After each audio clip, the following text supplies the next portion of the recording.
Welcome back to News Talk, where we get straight back to our conversation with Prince George's executive, RUSHERN Baker. Thanks very much for hanging with us while we talked with Congressman Delaney. We had a window of opportunity to speak with him, so we appreciate your indulgence. No, it was good for me to listen to, especially the transportation bill and those issues which are key to us in the county and the state. When you know politics, you're at the local, state level. Right. When you hear about all the, I don't know, I want to say craziness, but I suppose that's not the best term I could be using, but when everyone knows we've got this transportation crisis and they can't get it together to come up with a solution that meets the level of need, do you scratch your head? I mean, how do you react to that? Well, actually, I do more to scratch my head. I've tried to figure out what we're going to do at the local level, because it just rolls downhill. When you don't get the funding from the federal level for transportation, then the state doesn't get the funding, and the state has to figure out what it's going to do.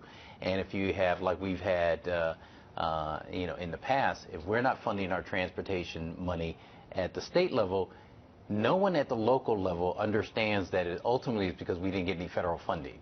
All they know is the roads and bridges need to be repaired, and we have 500 square miles in Prince George's County, and the citizens expect that those things are clean and repaired, and they're going to look to us at the local level to do it. So it all rolls downhill. So we're hoping, one, the federal level gets its act together, but more importantly, us at the state level have to do something.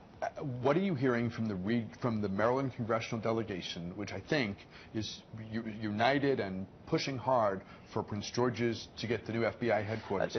What's the timetable? What are you hearing in terms of the battle with, I guess, the Springfield site? Right. It's we got two sites in Prince George's County that are in the mix, and we think are the best sites, and we're battling with Virginia. But our congressional delegation has been terrific. Senator Mikulski is just phenomenal, and I think it would be a great swan song to have the FBI come to Prince George's County under her watch. Congressman Hoyer has been leading it, but the whole congressional delegation, Congresswoman Edwards, everybody's been behind it, and the governor's on board. And so we put things in place to make ourselves more attractive. In fact, we've got a bill into this year's General Assembly to have a tax credit for those who, just much like we do with BRAC and bases that have come around, to have that in Prince George's County if we get the FBI employers there. A couple healthcare questions for you. One relating to the new regional medical center. You're at a big milepost, or a milestone, if you will, in that process. And there's concern about the LAUREL facility that's open now, and that people have concerned about its future. Right. The LAUREL facility is no longer going to be a hospital. It's going to be reconfigured to a primary care facility, and one, because that's what we're losing $18 million a year at that site. We put, on the county level, put $20 million in. We're losing 18, but there still will be a quality of care for people all throughout Prince George's County.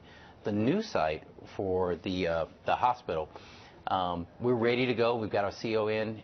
We think we're close to getting that approved. But what we do need is the ongoing funding. So we've got $15 million that's in a budget, that's in the governor's hand, that we're asking him to release so we can get that hospital built and provide quality health care throughout all of Prince George's County. How do you find Larry Hogan as someone to deal with?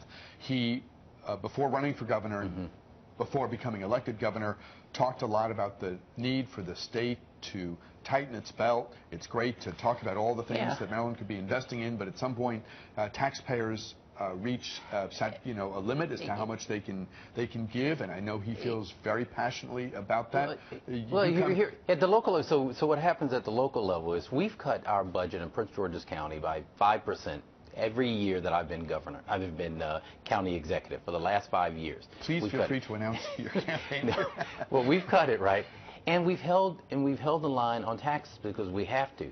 But when I hear something that says from the state that, okay, we're gonna hold back. Purple Line's a good example. Well, we want to streamline the Purple Line, and the way we're going to do it is we're going to ask Prince George's County to put more money in. Well, where do you think we get the money from? We get the money from the taxpayers of Prince George's County, who are citizens of the state.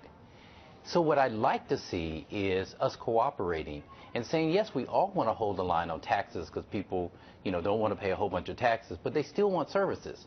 So how do I pay for the roads and bridges and areas that I have to fix?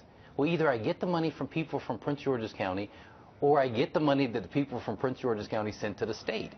So we're all for that, but I think we have to work together to figure out what's in the best interest of the state, which really is what's in the best interest of Prince George's County, Montgomery County, every other place. Can you talk about the opening of the new police district station in District 7? We're very excited that we're going to open the new place. That's another one where we held the line because we did not have the resources to open it when the building was up.